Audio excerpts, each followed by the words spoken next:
Assalamualaikum warahmatullahi wabarakatuh.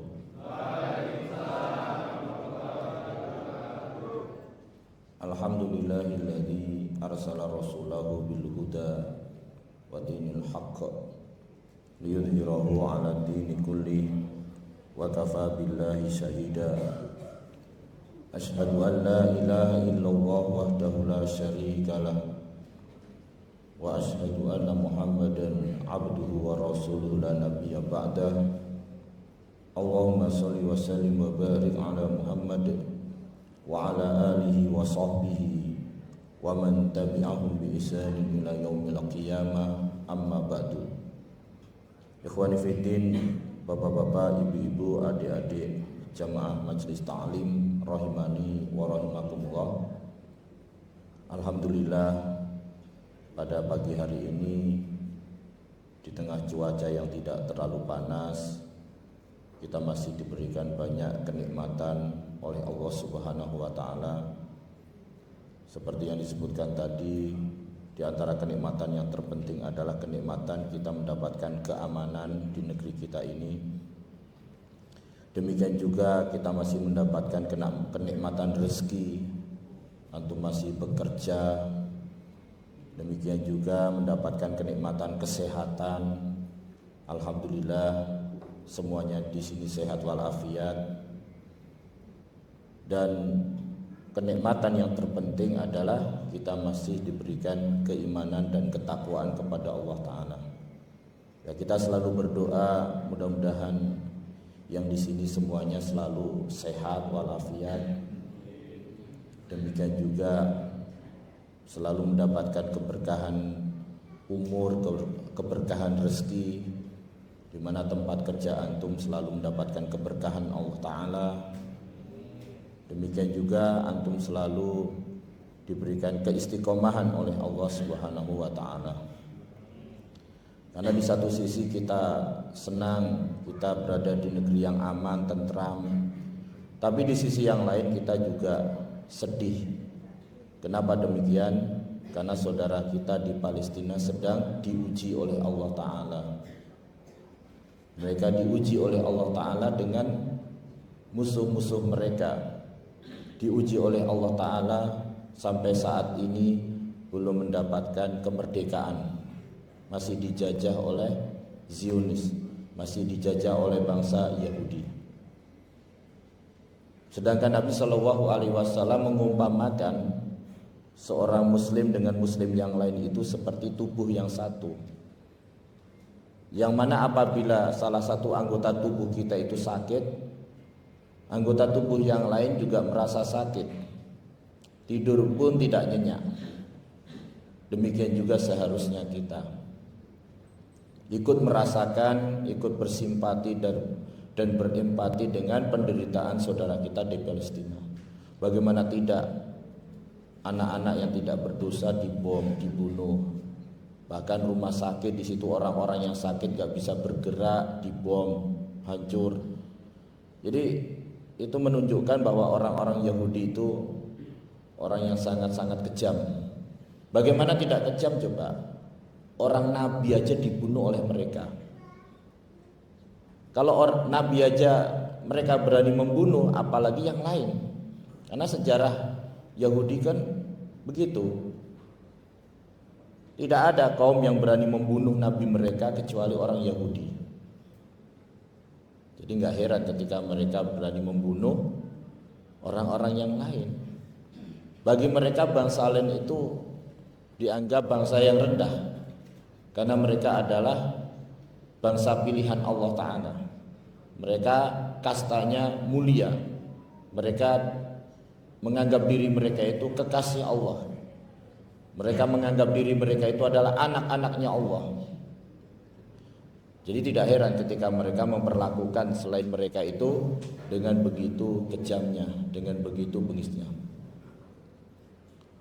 Ya memang kita tidak bisa berangkat ke sana untuk ikut berjihad, tapi minimal kita ikut selalu mendoakan mereka di waktu-waktu yang mustajab.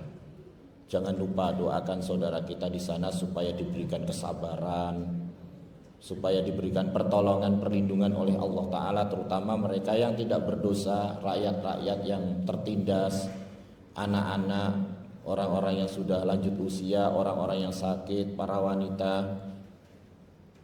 Dan mudah-mudahan mereka yang sakit mendapatkan kesembuhan dari Allah Ta'ala, mereka yang meninggal dimasukkan dalam golongan para syuhada, dan Allah Subhanahu wa Ta'ala segera membebaskan mereka dari penjajahan dan kekejaman orang Yahudi, sehingga mereka bisa menjaga negeri yang disucikan, yaitu Masjidil Aqsa, dari orang-orang kafir, orang-orang Yahudi, sehingga kita bisa berziarah ke sana, karena bagi kita itu adalah negeri kita, itu adalah kiblat pertama, itu adalah masjid yang kita juga dianjurkan untuk berkunjung ke sana dan beribadah di sana, karena beribadah di Baitul Maqdis itu pahalanya 500 kali lipat dari masjid yang lain.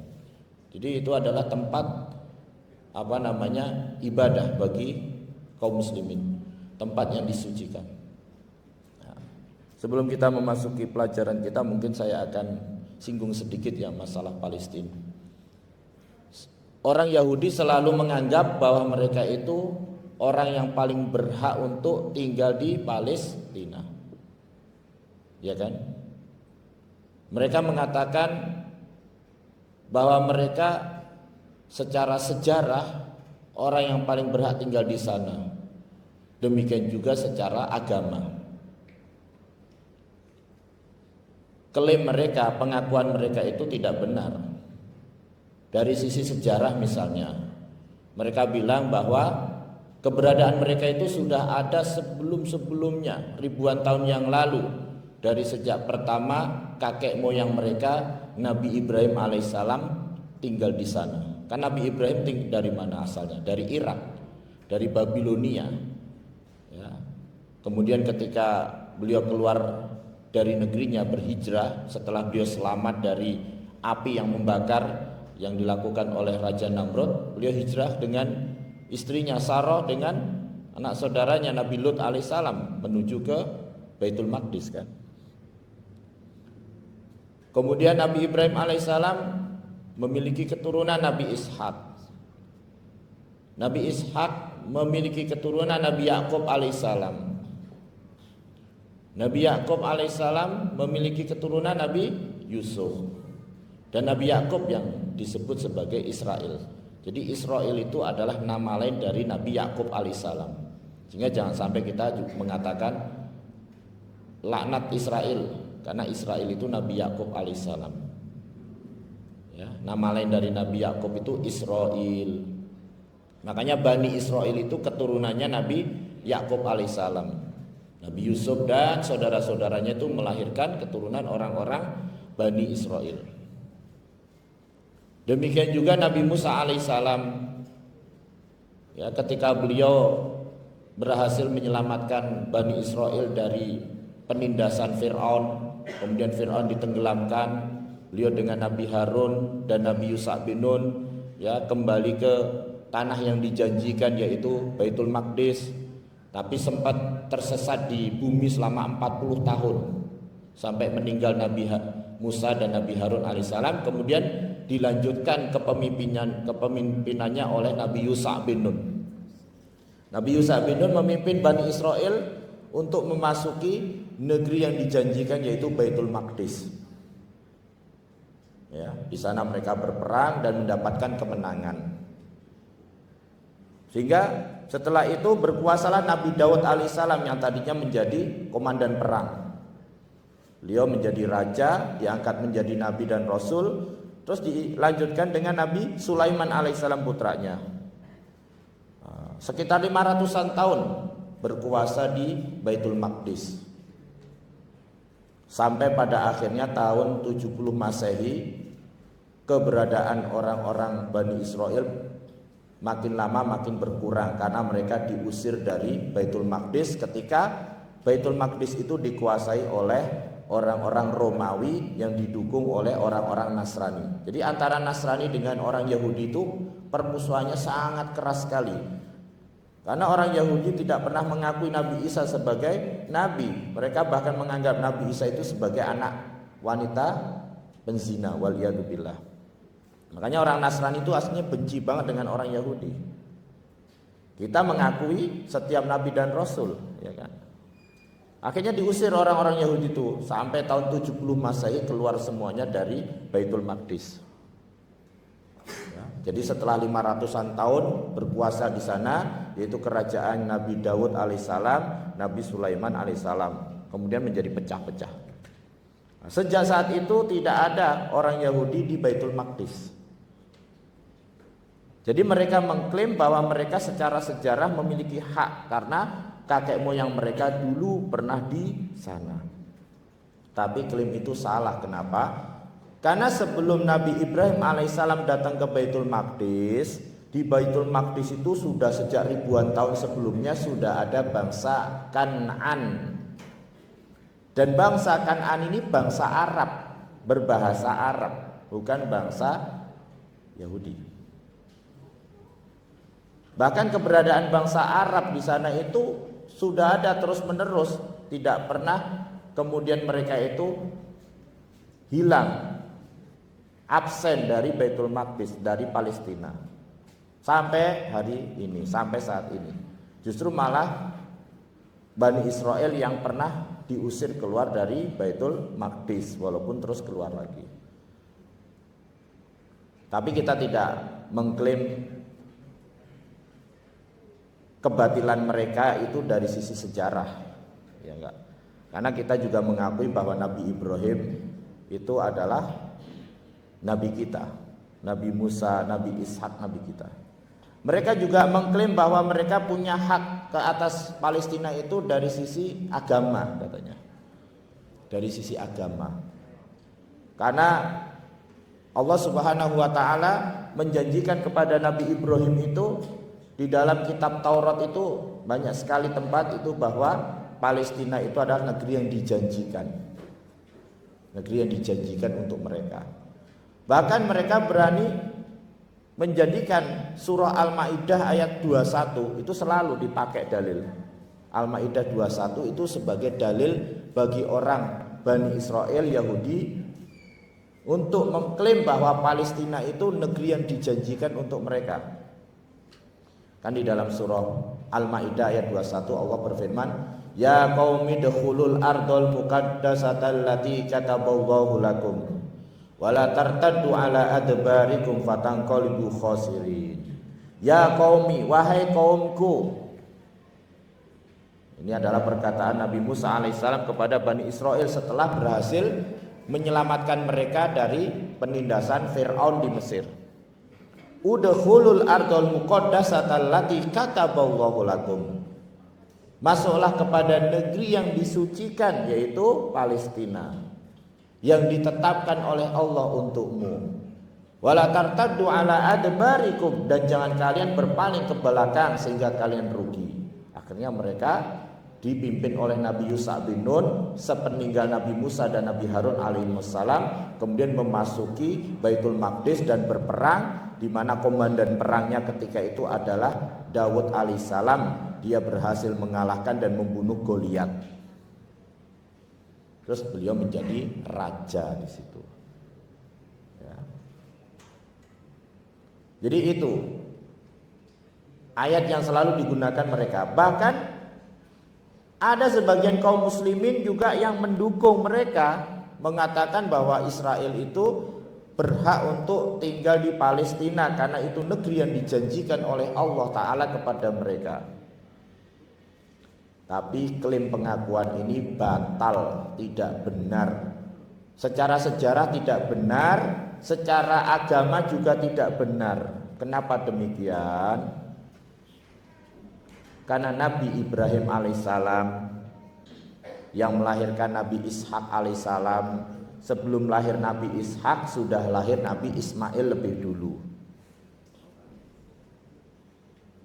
Ketika Allah Ta'ala menjanjikan kepada Nabi Ibrahim alaihissalam di dalam kitab Taurat yang mereka ada, itu ketika itu Nabi Ibrahim belum memiliki keturunan Nabi Ishak. keturunannya Nabi Ismail yang melahirkan Nabi Muhammad SAW. Berarti secara tidak langsung bahwa negeri Palestina itu dijanjikan kepada siapa? Kepada keturunan Nabi Ibrahim dari jalurnya Nabi Ismail alaihissalam, yaitu Rasulullah SAW, yaitu kaum muslimin. Itu yang benar begitu. Oke lah, seandainya memang yang dimaksudkan adalah keturunan Nabi Ibrahim, Nabi Ishak dan Nabi Yakub alaihissalam, ya enggak? Kita ngalah. Tapi yang dimaksudkan dengan keturunannya adalah mereka dulu yang muslim. Yang dijanjikan kepada mereka itu mereka yang muslim, yang mengikuti para nabi dan rasul alaihimussalatu wassalam. Makanya kan di dalam Al-Quran jelas, makana Ibrahimu Yahudiyan wala Nasroniyan walakin kana hanifan muslima wa makana minal musyrikin. Ibrahim bukanlah orang Yahudi, bukanlah orang Nasrani, tetapi dia adalah muslim yang hanif, dan bukanlah dia termasuk orang yang musyrik. Jadi mereka mengklaim dari sisi agama mereka berhak karena mereka anak keturunan Nabi Ibrahim. Tapi ternyata Nabi Ibrahim menurut Allah bukanlah orang Yahudi. Jadi yang berhak siapa? Kita kaum muslimin. Kita tidak melihat dari sisi sejarah atau dari sisi bangsa yaitu Arabnya, tapi dari sisi keyakinan dan agama, bahwa kitalah kaum muslimin, saudara kita yang ada di Palestina yang muslim, yang berhak untuk tinggal di Palestina. Iya, yang berhak tinggal di Palestina. Setiap nabi dan rasul muslim. Bahkan setelah orang Yahudi diusir dari Palestina, yang tinggal di sana kan kekuasaan Romawi, ya. Pada tahun 70 Masehi. Terus kapan Palestina itu dibuka oleh kaum muslimin? Di zaman Khalifah siapa? Palestina dibuka, ditaklukkan kaum muslimin di zaman Khalifah siapa? Umar ibn Khattab radhiyallahu anhu. Setelah Syam ditaklukkan oleh beliau dalam perang Yarmuk. Nah, ketika itu pemimpin perangnya, komandan perangnya Amr ibn As radhiyallahu anhu. Di situ ada Khalid bin Walid, di situ ada Abu Ubaidah, ya, Ibnul Jarrah radhiyallahu anhum. Dengan gagah berani pasukan kaum muslimin menaklukkan Syam. Setelah takluk negeri Syam, Abu Ubaidah bingung nih selaku komandan perang. Setelah ini mana lagi yang akan ditaklukkan? Akhirnya ngirim surat ke Umar radhiyallahu anhu. Beliau mengatakan kita akan menaklukkan Baitul Maqdis. Dulu namanya Ilya, kota Ilya. Kenapa demikian? Kenapa memilih Baitul Maqdis Umar? Karena itu adalah kiblat pertama dari kaum muslimin. Demikian juga salah satu tanah yang disucikan oleh Allah Ta'ala. Di situ ada Masjidul Aqsa. Disitulah Nabi SAW dimi'rajkan ke langit. Akhirnya disiapkanlah pasukan oleh kaum muslimin untuk menaklukkan Baitul Maqdis. 4 bulan dikepung. Mereka tidak ada perlawanan. Akhirnya Patriark Sophronius itu selaku pemegang kunci Baitul Maqdis bersedia untuk berdamai, menyerah dengan membayar jizyah, tapi dengan syarat apa? Khalifah Umar bin Khattab sendiri yang mau menerima kunci Baitul Maqdis. Jadi nggak ada pertumpahan darah, tidak ada pertumpahan darah karena mereka takut pasukan kaum muslimin gagah berani, karena nggak ada sejarahnya pasukan kaum muslimin itu takut. Mereka kemudian kaum muslimin, yaudah kalau begitu Khalid bin Walid aja yang diajukan untuk menerima kunci Baitul Maqdis. Setelah ketemu ditolak, ini bukan Umar, saya nggak setuju. Karena mereka sudah tahu ciri-cirinya Umar. Ciri-cirinya Umar bin Khattab sudah tahu sebelum-sebelumnya, masyhur terkenal. Akhirnya ngirim surat ke Madinah. Setelah bermusyawarah, Umar mengambil keputusan itu tahun 16 Hijriah. Karena Nabi SAW kan meninggal 11 Hijriah ya. Aduh, 11 Hijriah. Jadi sekitar 5 tahun setelah itu. Setelah Abu Bakar meninggal, kan diganti oleh Umar bin Khattab. Dilanjutkan oleh Umar bin Khattab penaklukan Syam itu sampai Palestina. Akhirnya setelah beliau bermusyawarah dengan para sahabat di sana, ya sudah berangkat. Umar bin Khattab berangkat menuju Baitul Maqdis naik onta berdua dengan asisten. Dalam riwayat gantian. Kalau Umar naik, asistennya yang nuntun. Kalau asistennya naik, Umar yang nuntun. Padahal khalifah loh itu. Kekaisaran Romawi Persia aja pada takut sama Umar. Gak ada pengawal. Berangkat dari Madinah menuju Baitul Maqdis. Nyampe di satu tempat ya, di situ basis militer kaum muslimin, yaitu tempatnya namanya Jabiyah. Dilihat oleh Abu Ubaidah, waduh Umar datang ke sini begitu. Malu kita, orang mau ngambil kunci Baitul Maqdis, tempat yang diperebutkan oleh semua agama, semua bangsa. Akhirnya apa? Umar, ya Khalifah, ya Amirul Mukminin, coba kita ganti kendaraan, ganti baju. Umar marah. Beliau mengucapkan kalimatnya yang sangat terkenal. Kita ini kaum yang dulunya hina, kemudian Allah muliakan kita dengan Islam. Seandainya kita mencari kemuliaan dengan selain Islam, pasti Allah akan menghinakan kita. Pasti Allah akan menghinakan kita. Udahlah, berangkat ke Baitul Maqdis, lanjut pakai onta, padahal banyak pasukan, banyak pengawal. Qadarullah, katanya dalam riwayat, pas masuk Baitul Maqdis, giliran Umar yang nuntun. Asistennya yang naik, gak enak lah. Umar ditawarin, Umar aja yang naik, gak mau katanya. Sampai bikin pembesar-pembesar Baitul Maqdis dari orang Nasrani bingung. Sampai Patriark Sophronius bilang begini, udah kalian nyerah aja sama mereka, pemimpinnya aja kayak gitu. Kalian gak bakalan menang kalau perang dengan mereka. Pemimpinnya aja kayak gitu, gak mau dunia.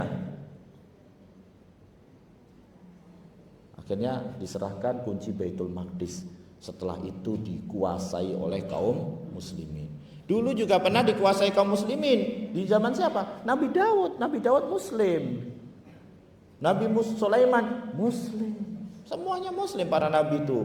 Jadi mereka klaimnya itu batal, nggak sah. Kenapa? Orang Yahudi telah merusak ajaran mereka sendiri. Nabi-nabi aja dibunuh, ya enggak? Akhirnya setelah ngambil kunci Baitul Maqdis, apa yang dilakukan Umar? Beliau sholat di Masjidil Aqsa. Awalnya Masjidil Aqsa itu tidak terawat, kotor, dia sapu. Khalifah nyapu.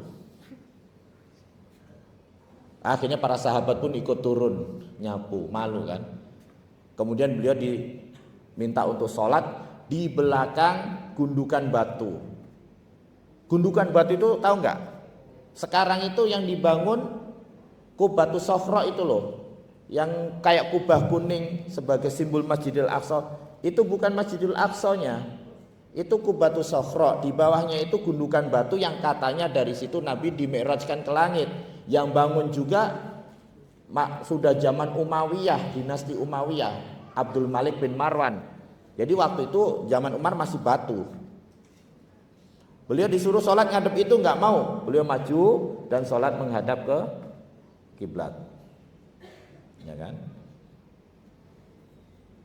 Kemudian di dekat situ juga ada tempat yang disucikan oleh orang Yahudi untuk ibadah. Tahu nggak tempat yang dipakai ibadah orang Yahudi ketika itu, ketika Umar masuk di Baitul Maqdis? Tempat buang sampah. Karena orang Nasrani kan nggak suka sama Yahudi, dijadikan tempat buang sampah oleh orang Yahudi, orang Nasrani. Akhirnya oleh Umar suruh bersihin. Kemudian Masjidil Aqsa dikasih pagar. Jadi pagar yang luas itu Masjidil Aqsa dibuat dulu awalnya dari kayu. kemudian membuat perjanjian dengan penduduk Baitul Maqdis bahwa mereka dibiarkan ibadah, mereka dibiarkan untuk ibadah di gereja mereka, nggak diganggu. Bahkan dengan perjanjian itu yang tadinya orang Yahudi diusir dari Baitul Maqdis, diizinkan Umar untuk masuk untuk ibadah di situ, coba. Tapi apa yang terjadi? Air susu dibalas dengan air tuba. Umat Islam yang dibantai, makin hari diserobot. Tahu nggak kapan berdirinya negeri Israel, bangsa Israel, negara Israel? 14 Mei 48, yaitu mandat dari Inggris yang memberikan kemerdekaan bagi Israel, bahwa Palestina itu adalah negeri yang dijanjikan untuk mereka. Tuh lihat, Inggris dan Amerika. Marah bangsa Arab, terjadilah perang 6 hari, tapi kalah. Mereka dibantu Inggris, Amerika. Kenapa kalah? Karena ketika itu katanya bangsa Arab, slogan mereka itu adalah fanatisme Arab, bukan Islam. Jadi tidak mengangkat isu itu, isu Islam. Itulah salahnya. Jadi kita menganggap itu bukan bagian dari masalah kita, sehingga 6 hari kalah melawan Israel. Nah, sejak saat itulah semakin besar negara Israel itu, nyerobot sampai sekarang. Yang perlu kita pahami bahwa isu Palestina itu adalah isu Islam, agama. Karena orang Yahudi sendiri mengaku bahwa mereka itu agama yang paling benar, memiliki hak tanah Palestina. Kita tidak menganggap isu Islam itu berarti kalau Islam berkuasa di situ agama yang lain ditindas. Enggak. Seperti Umar memberikan kesempatan Nasrani, Yahudi ibadah di situ, enggak ada masalah. Tapi itu adalah isu Islam karena orang Islam yang sebenarnya yang paling berhak untuk tinggal di situ. Nabi Ibrahim Muslim, Nabi Ishak Muslim, Nabi Yakub Muslim, Nabi Yusuf Muslim, Nabi Musa Muslim, Nabi Harun Muslim, Nabi Daud Muslim, Nabi Sulaiman Muslim, semuanya Muslim. Karena itu adalah negeri Islam. Jadi dikuasai oleh kaum muslimin sejak Umar radhiyallahu anhu masuk dan menaklukkan Baitul Maqdis. Setelah itu Palestina itu selalu di bawah kekuasaan orang Islam, berganti-ganti dari dinasti ini ke dinasti ini. Pernah dikalahkan di perang salib pertama, tapi setelah itu oleh Salahuddin Al-Ayyubi direbut lagi. Pernah dikuasai oleh Mongol, direbut lagi oleh kaum muslimin. Sampai terakhir itu kalau nggak salah dikuasai oleh dinasti Utsmaniyah. Tapi setelah perang dunia itu kalah, akhirnya diserahkan ke Israel. Nah itu sejarah Palestina ya, secara garis besar. Jadi kita harus menyadari bahwa Palestina itu adalah milik kaum muslimin. Yang ada sekarang Israel itu nggak punya hak, mereka menjajah. Kita sudah dapat kemerdekaan, saudara kita Palestina belum mendapatkan kemerdekaan. Dan negara kita juga mengakui kemerdekaan Palestina. Cuman banyak negara di dunia yang belum mengakui masalahnya. Alhamdulillah negara Indonesia itu termasuk yang pertama mengakui kemerdekaan Palestina. Karena kita tidak ingin ada penjajahan di muka bumi. Dan kita bantu mereka dengan doa atau bantu dengan harta ya, yang punya duit 1.000, 2.000, 10.000